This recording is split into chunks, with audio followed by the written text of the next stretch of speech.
So, okay, so financial validation, does this make sense financially? Second piece, practical, what are we going to fill a hole with, which are vendor selection, partner selection. Then the third is sort of what does the process look like?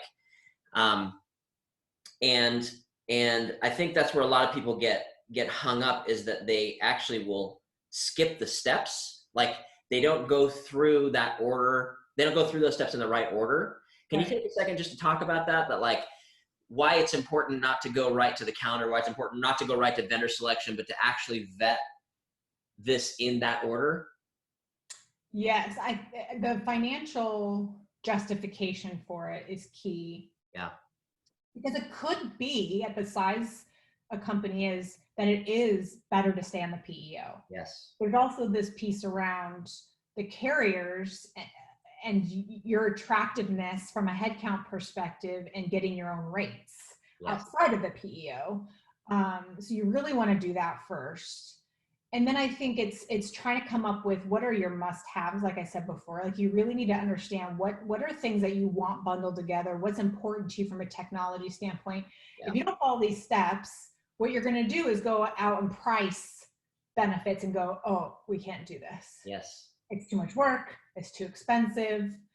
But when you look at it as a whole piece of bringing things in-house and back into your control, that cost is what you want to look at.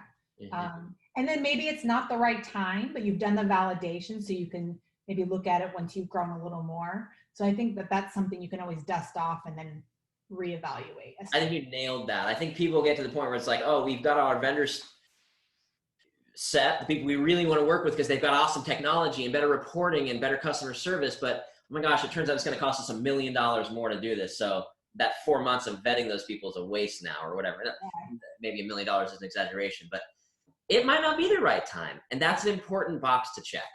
Yes, I agree. Yeah, that's good. And the vendors, what's interesting is we didn't end up going with a flashy new HR system, which I thought, we're like, can we have these 3? We'd like to see demos from these 3. And they're like, but you guys said, let's also try these 2 as well and add them on.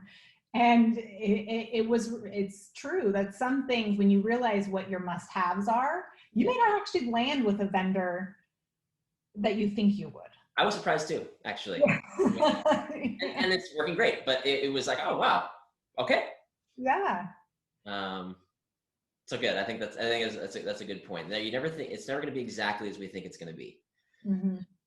So good. This is really helpful, guys. I hope this is helpful for you to hear from Lisa and her team.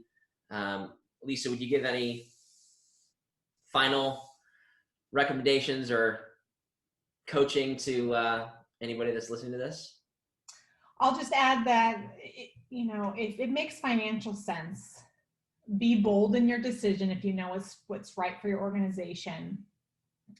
It's a lot of work and there's bumps in the road, but on the other side, there's a lot of benefits for you as an HR leader, thinking about really adding value and having the right data and systems in place. And then also for your teams. There's just a whole different energy that's around the HR processes and systems we have now. And we're not done. We're not done. We have to keep it, improving it. But I think just going into it, knowing it's going to be work and riding the waves of the ups and downs of coming out of a PEO. But be bold. Make a decision. If you know it's the right decision, do it. Love it. Love it. Good. Lisa, thanks so much. Great to be with you. Yeah. And for those of you watching, if you want to learn more about this, we'd love to have that conversation. We do this a lot, and we'd be glad to go through the process with you too. So let us know. So for today, thanks again, Lisa. Thanks. Bye, Chris. Bye-bye. So there you have it. Hopefully this was helpful for you. We're so glad that you spent some time with us. And our goal here was just to lay this all out on the table so that you had something actionable that you could take with you.